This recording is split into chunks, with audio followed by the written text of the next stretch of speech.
ఓం నారాయణ ఆదినారాయణ. అవధూత స్వామి అద్భుత చరిత్ర. భగవాన్ శ్రీ వెంకయ్య స్వామి దివ్య చరితామృతం. రచనా సేకరణ శ్రీ మద్దూరు శ్రీనివాసులు గారు. గాత్రం గంటి రేవతి. సమర్పణ మండవ రవికాంత్. అవధూత భగవాన్ శ్రీ వెంకయ్య స్వామి. సుమారు 100-125 క్రిందట పెంచిలకొన అడవుల్లో ఒక మహాద్భుతం జరిగింది. ఆ అద్భుతం ఏమిటి, ఎలా జరిగి ఉంటుంది? ఎప్పుడో పురాణ కాలంలో మహాయోగులు మహర్షులు ఉండేవారని, వారికి దివ్యశక్తులు ఉండేవని, వారెంతో మహామహిమాన్వితులని విన్నాం. కానీ ఈ కలికాలంలోనూ అలాంటి మహాత్ములు ఆవిర్భవించారా? అసలు అవధూత అంటే ఎవరు? వారెలా ఉంటారు? వారి గుణగణాలేమిటి? వారి అవతరణలో పరమార్థమేమిటి? అవధూతలను మనం గుర్తించాలంటే అసలైన ప్రామాణికత మనకెక్కడ లభిస్తుంది? పురాణాల్లో, వేదాలు, ఉపనిషత్తుల్లో ఎక్కడన్నా ఆ అవధూతల ప్రస్తావన ఉందా?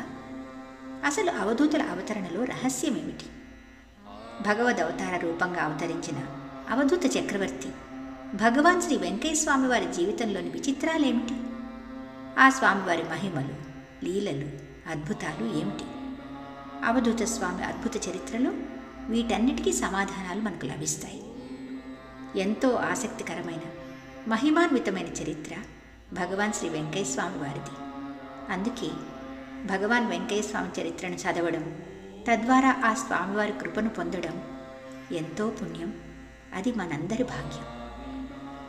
ఆకలి కొంగు పట్టేవారికి అన్నం పెట్టాలయ్యా, ఆపదలో ఉన్నవారిని ఆదుకోవాలయ్యా అన్నారు అవధూత భగవాన్ శ్రీ వెంకయ్య స్వామి. ఇక్కడ శ్రోతలకు ఒక చిన్న గమనిక. ఈ అవధూత స్వామి అద్భుత చరిత్ర గ్రంథాన్ని పొందగోరేవారు గొలగముడి వెంకయ్య స్వామి ఆలయంలోని బుక్ స్టాల్ను సంప్రదించగలరు. ఈ గ్రంథం యొక్క వెల 70 రూపాయలుగా తెలియజేయడమైనది.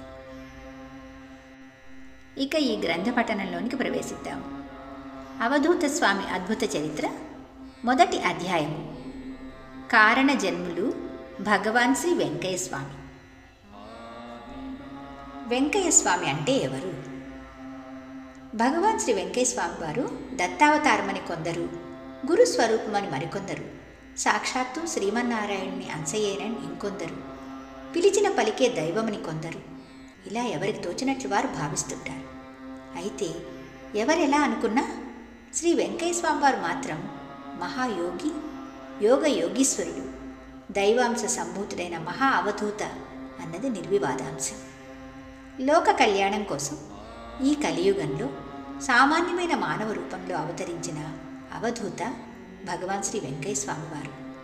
అత్యంత నిరాడంబరంగా సత్యధర్మనిష్టలతో జీవితం సాగిస్తూ నిరంతరం ఆ భగవద్భక్తిని, భగవత్ శక్తిని ప్రజలకు చాటుతూ తన మహనీయమైన మానవీయమైన బోధలతో లోకానికి వెలుగుబాటలు పరిచిన మహనీయుడు, సద్గురుదేవుడు అవధూత భగవాన్ శ్రీ శ్రీ శ్రీ వెంకయ్య స్వామివారు.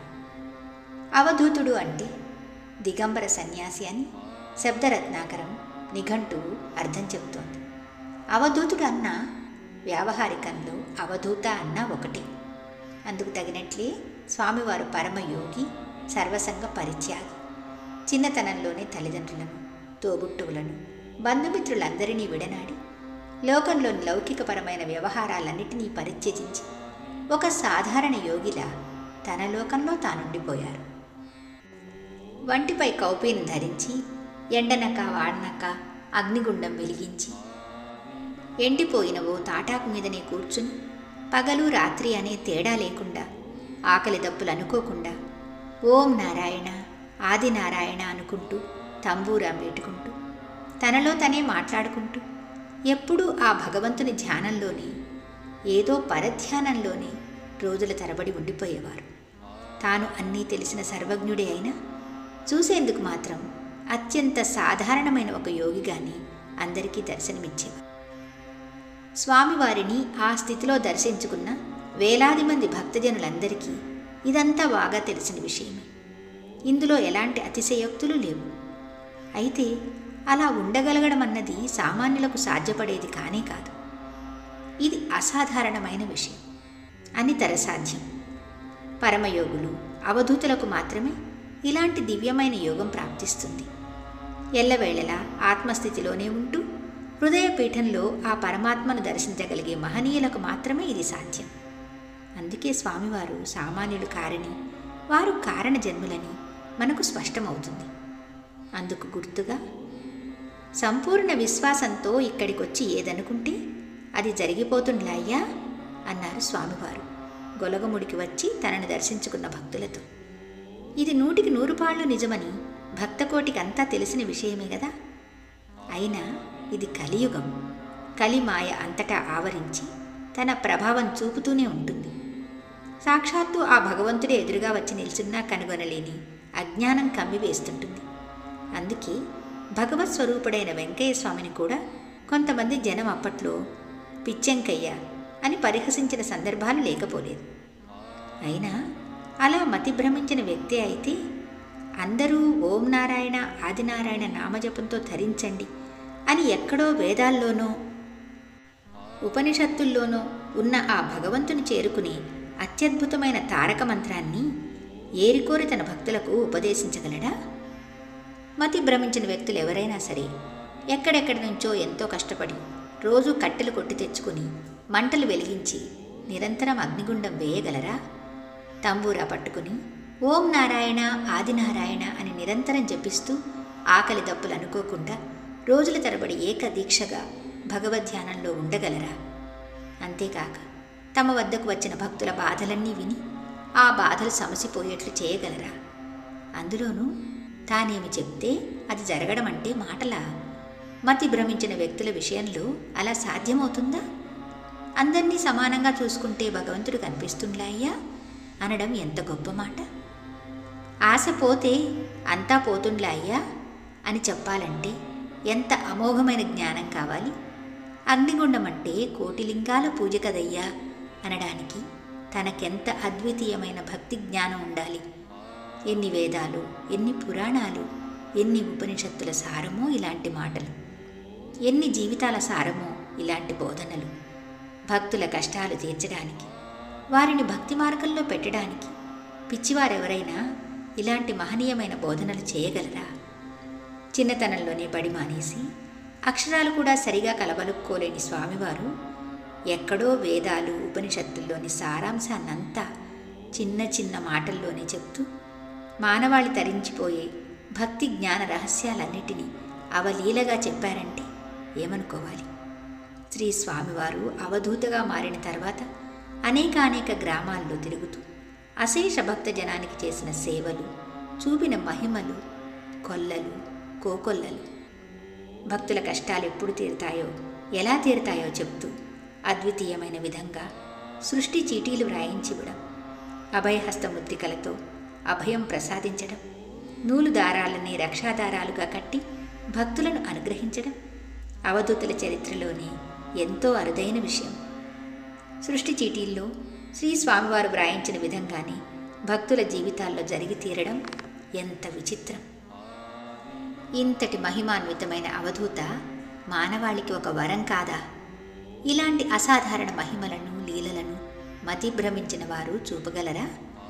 స్వామివారి యోగనిధులను చేరుకున్న స్వామివారు ముందే చెప్పినట్లుగా స్వామివారి సమాధి మందిరమే నేటికీ సమాధాన మందిరంగా ఉంటూ భక్తుల కష్టాలు తీరుస్తూ కోరికలు నెరవేరుస్తూనే ఉండడం భక్తులందరికీ తెలిసిందే కదా. తాను మాత్రం ఎంతో కాలం ఆకలి దప్పులతోనే ఉంటూనే పేదల ఆకలి తీర్చేందుకు ఎల్లవేళలా ప్రయత్నిస్తూ ఆకలైన వారికి అన్నం పెట్టండి అయ్యా అన్నారే కానీ అన్నీ తెచ్చి తనకు పెట్టమని ఏ రోజు స్వామివారు ఎవరినీ అడగలేదే. తాను శరీరం చాలించిన నేటికీ గొలగముడిలోని భగవాన్ శ్రీ వెంకయ్య స్వామి వారి ఆశ్రమంలో నిరంతరం వేలాది మంది భక్తులు ఆకలి తీరుస్తూ శ్రీ స్వామివారి అన్నప్రసాద వితరణ జరుగుతూనే ఉండడం అందరికీ తెలిసిందే కదా. అయినా దైవాంశ సంభూతులైన అవధూతల తత్వాన్ని, మహత్వాన్ని, వారి లీలల్ని, మహిమల్ని కేవలం మానవ మాత్రులమైన మనం ఎంతవరకు తెలుసుకోగలం? కాస్త లోతుగా ఆలోచిస్తే తప్ప ఇలాంటి విషయాలన్నీ ఒక పట్టాన అర్థమయ్యేవి కాదు. అసలు ఈ కలియుగంలో ఇంతటి మహిమాన్వితమైన అవధూతను మనం మళ్ళీ చూడగలమా? అయితే వారి పట్ల భక్తి భావం, గట్టి సంకల్పం మనసులో ఉండాలే గాని అవధూతల గురించి తెలుసుకోవాల్సిన విషయాలన్నీ తెలుసుకునే ఆ దారులన్నీ ఆ మహనీయులే మనకు అనుగ్రహిస్తారనేది అక్షర సత్యం. అలా అవధూతల జీవితాన్ని, వారి తత్వాలను గురించి తెలుసుకుంటూ పోతే ముందుగా మనకు తెలిసొచ్చేది ఏమిటంటే, మతి భ్రమించింది ఆధ్యాత్మిక లోకానికి చక్రవర్తులైన అవధూతలకు కానే కాదని. అలాంటి పిచ్చేదైనా ఉంటే ఈ కలికాలపు మాయలో పడి లేవలేకుండా ఉన్న ఈ పిచ్చి లోకానికేనని స్పష్టంగా తేటతెల్లమవుతుంది. ఎందుకంటే అసలు అవధూతలు అనేవారు పిచ్చివారుగానే అమాయకంగా కనిపిస్తారని, అదే వారి తత్వమని, లోక కళ్యాణం కోసమే వారు కారణ జన్ములుగా అవధూతలుగా జన్మిస్తారని, అదే వారి జన్మరహస్యమని వేల సంవత్సరాల నాటి మన ప్రాచీనమైన వేదాలు, ఉపనిషత్తులు స్పష్టం చేస్తున్నాయి. ఇంతకన్నా మహనీయమైన విషయం ఇంకేముంటుంది? అయితే పిచ్చివారంతా అవధూతలు కాదు, అవధూతలెవరూ పిచ్చివారు కాదు. అందుకే అసలైన అవధూతలెవరో మన విజ్ఞతతో మనమే గుర్తించి వారి నుంచి మనం తరించే మార్గాన్ని వెతుక్కోవాలని, అవధూతల పట్ల పరిపూర్ణమైన భక్తిభావంతో ఉంటూ వారిని అనుసరించాలని, అప్పుడే వారి తత్వం, మహత్వం కాస్తంతైనా మనకు బోధపడుతుందని, వారిని భక్తితో తలచుకున్నా కొలుచుకున్నా మన జీవితాల్లో కష్టాలు తొలగిపోయి శుభాలు చేకూరుతాయని వేరే చెప్పనక్కర్లేదు. సరిగ్గా ఆ దిశలో అందుకు సరైన మార్గదర్శనం చేస్తూ మనకెంతగానో ఉపకరించేవి ఎంతో ప్రాచీనమైన మన మహర్షులు పేర్కొన్న ఉపనిషత్తులే అన్నది సుస్పష్టం. అందుకే ఉపనిషత్తుల ప్రస్తావన ఇక్కడ అవసరమైంది. అవధూతలు ఎంత దివ్యజ్ఞానం, బ్రహ్మజ్ఞానం కలవారైనా చూసేందుకు పసిపిల్లల్లాగా అమాయకంగా ఉంటూ సామాన్యమైన మానవుల్లాగా కనిపించడమే వారి తత్వం.